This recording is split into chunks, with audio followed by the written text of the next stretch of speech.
Bismillahirrahmanirrahim. Birinchidan shuni aytik, shoy bit Alloh subhanahu va taolo Qur'oni Karimda ayta. Bismillahirrahmanirrahim. Ya ayyuhallazina amanu kutiba alaykumus-siyamu kama kutiba alal ladzina min qablikum la'allakum tattaqun. Bunda oyatda Alloh taolo ochiqdan aytdi. Iymon keltiruvchilar dedi. Rabbinga ishongan kishilar, Allohga taologa ishongan kishilar. Sizning uchun uraza yozilgan farz. Nechik sizden olda kelgan qavmlarga yozilgan bo'lsa, sizga da shulay yozildi dedi. Demak ki, bu Alloh taolaning amri. Muhtaram din qardoshlarım.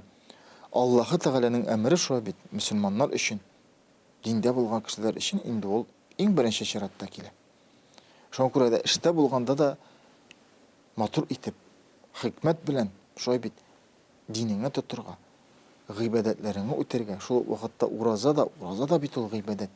Ana da o'tirga Alloh taolaning amrini deb o'tirga kerak. Bu albatta bu g'ibodatlarimiz, amallarimiz bizning riyo bo'lmasin uchun yashirin o'tali. Shubit, chunki bu sening g'ibodating shu vaqtda urazang da shu uraza tutgan kishi bilan Alloh taolaning orasindagina. Uraza tutganiga kim bilan? Bartik Alloh taola bilan.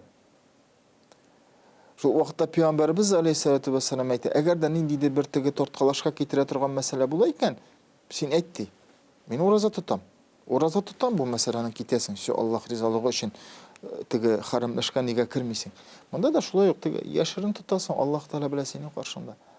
Ammo da lekin shinliqda da tigi işte niteler qissalar deb aytayman, ne bo'lsa bu o'shiroqda endi Alloh taolaning amrini ustiga qo'yib, balki de boshqa ishni qarorgadir. Chunki bugungi kunda alhamdulillah Alloh taolo bergan ne'matlari bizga shukr shoybit. Allohga shukr, rizqlarimiz bor, butun ayberimiz bor. Alhamdulillah, alhamdulillahi robbil alamin.